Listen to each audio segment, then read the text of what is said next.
I know. I know.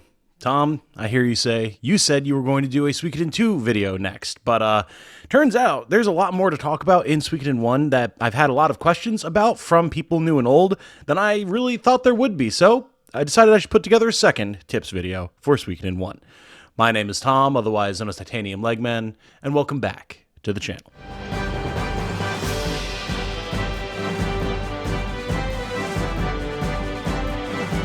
Hello everyone, if you enjoy what I do, including my coverage of new remasters of classic and very quickly rising in popularity JRPGs such as the Suikoden series, then a like on this video and a subscription to the channel would be very much appreciated. Thank you so much.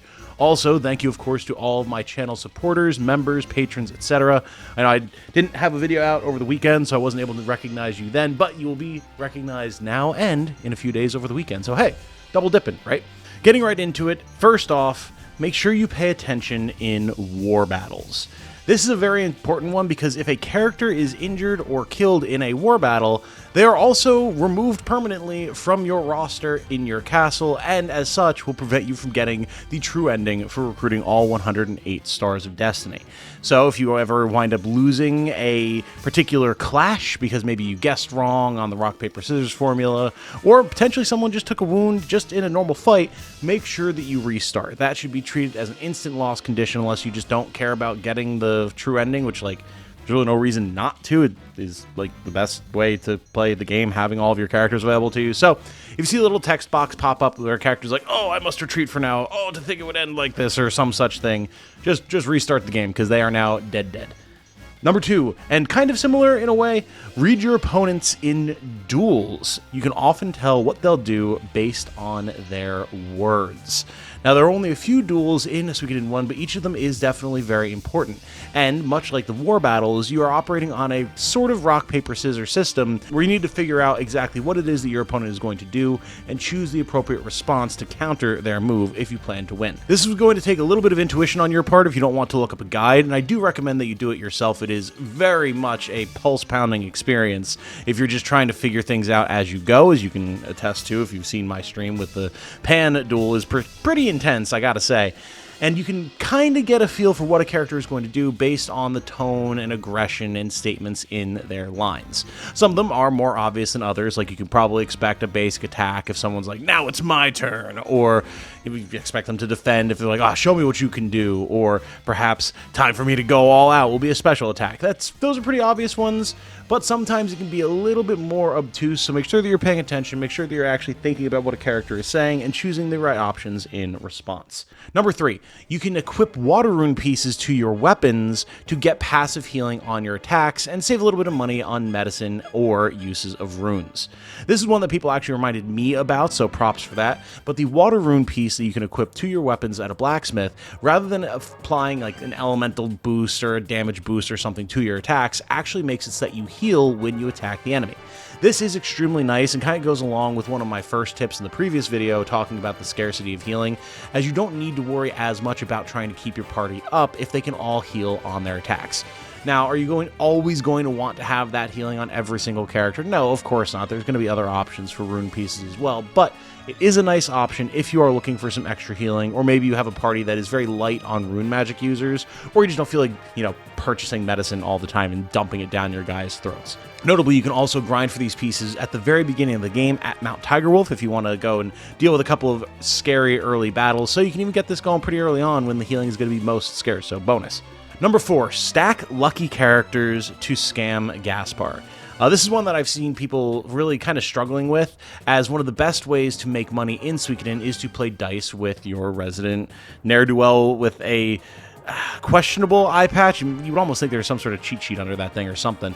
In the original release of the game, it was extremely easy to have him fail multiple dice rolls in a row, stacking up an exponentially higher amount of money until you hit the money cap to go upgrade weapons, buy gear, runes, whatever.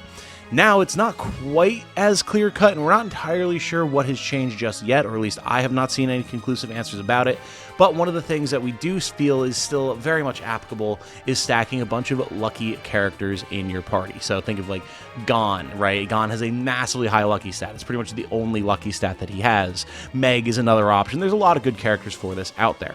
By stacking all these lucky characters in your party, you actually tip the odds in your favor that you're going to get better rolls and that Gaspar is going to get worse rolls, which of course is going to make it much easier for you to get essentially infinite amounts of dosh. So if you're having a hard time getting money from Gaspar, try that out. It should make things at the very least a little bit easier for you. Number 5, don't assume that you are completely rune locked. Some characters can still be switched to higher tier runes of the same type. So as you may have noticed as you're going through the game, certain characters are rune locked. Pan is locked to his Boar rune, for example, Kai to his Haziness rune, and then some characters that are mages locked to their particular lightning, fire runes, etc. However, this does not mean that you can never actually upgrade these characters' runes, which is important because you can find some very powerful runes later in the game. Typically, if a character is stuck to a particular type of elemental rune, you will find an upgrade for them later that you will still be able to swap out onto them to get them access to a lot of very high power spells, or potentially more casts of the same high power spells that they had with the lower tier runes. So it is always worth checking. If you have a particular character that you like that uses rune magic of a particular element, if you get a higher power rune of that type, check that favorite character. There's a very good chance that they'll be able to trade up to it and their power level will skyrocket significantly as a result. Number 6, some characters get better stat scaling at higher levels. That's right, not all stat scaling is equal, and we can actually look at characters such as, say, Gremio, who absolutely get massive stat boosts when they hit around level 60. This is particularly funny with characters like Gremio because, he's Gremio and suddenly he can become an absolute powerhouse, but it is something to keep in mind. If a character seems like they are particularly weak in a way that you wouldn't really expect for their intended role, once you get near the end of the game, do some quick power leveling with them, and you might see, if you pay attention, that their stats will suddenly jump significantly once you hit that breakpoint, and then you might have a very powerful new addition to your team, so it's always worth checking out. Number 7, unsure who has unite attacks? Try units from the same tribe, species, town, or those who use the same weapon type, etc. This is one that is kind of self-explanatory. However, I have had people ask, like, how do I know who has a unite attack if it doesn't show me? Well, the discovery is part of the fun, right? And I mean, when you look at an entire party of blacksmiths and go, maybe there's something here, only to find that, yes, in fact, all 5 blacksmiths do have a unite attack together if you put them all into your party with the hero. That's a lot of fun to me. It's really entertaining to actually find that and have a little bit of an experiment and then see that there's a payoff there. It's a lot of fun. Another good example is the 2 kobolds and Fusulu. They also have a very nice unite attack together. It's just a couple of examples of how you can actually find some fun, wacky things going on if you just try out a little bit more out there type stuff. As always, I do encourage people to play this game completely blind if at all possible, other than, if you want tips videos like this, sure, but rather than following a direct walkthrough guide, that type of thing. And the discovery of new unite attacks and how that can change your strategy in battle is one of the reasons that I encourage you to do so. So go out and experiment. You might find something cool. Number 8, don't assume your blacksmiths give the best upgrades. This is definitely an interesting one, and it's one that I've kind of found people fall into quite a bit. You recruit a new blacksmith to your castle, right? And you're like, okay, well, this is the new guy. Clearly, he's going to give me the best tier of upgrades that I can get, right?